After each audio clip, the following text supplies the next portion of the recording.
Welcome back to Peterson Auto. Today we're doing front brakes and rotors on a 2010 Chevy Cobalt.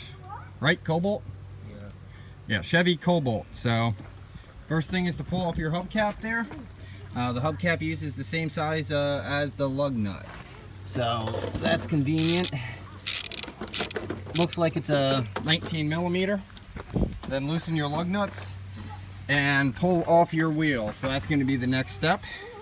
We're going to get our lug nuts loose here and then pull the wheel off. Jack it up in the air, obviously, and support it with the jack stand in the process.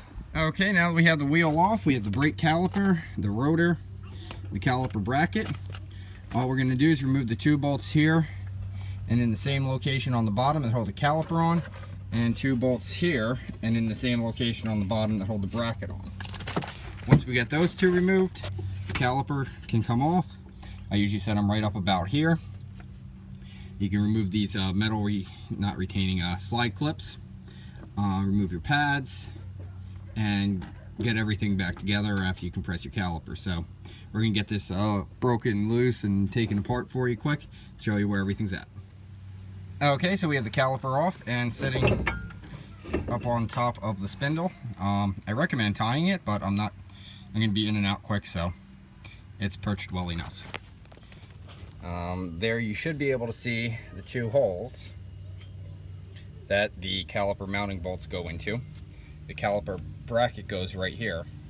Caliper bracket mounting bolts go into. Caliper mounting bracket goes right in here, and the bolt goes through the spindle into the bracket.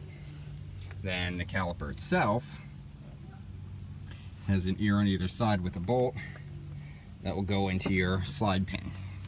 You can see the slide pins right here. Make sure to pull them out and lube them if there's any bit of hold up or binding whatsoever.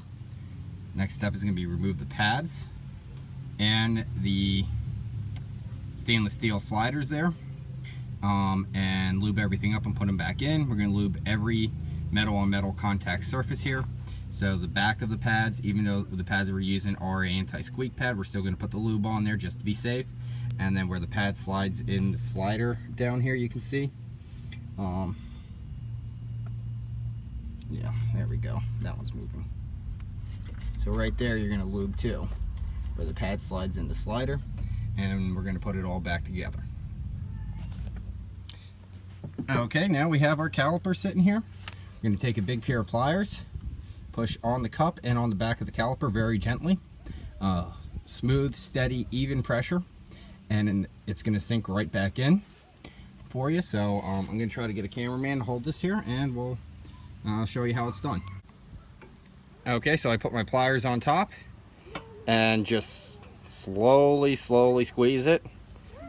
I'm only using probably about 2 fingers per hand. You know, very gentle pressure, and keeping gentle pressure until it stops. Once it stops, you're good. If it is hard to squeeze with a pair of pliers, you can get one of those screw tools that holds here and screws in, or use a C-clamp. However, at that point in time, you're probably better off replacing the caliper anyway.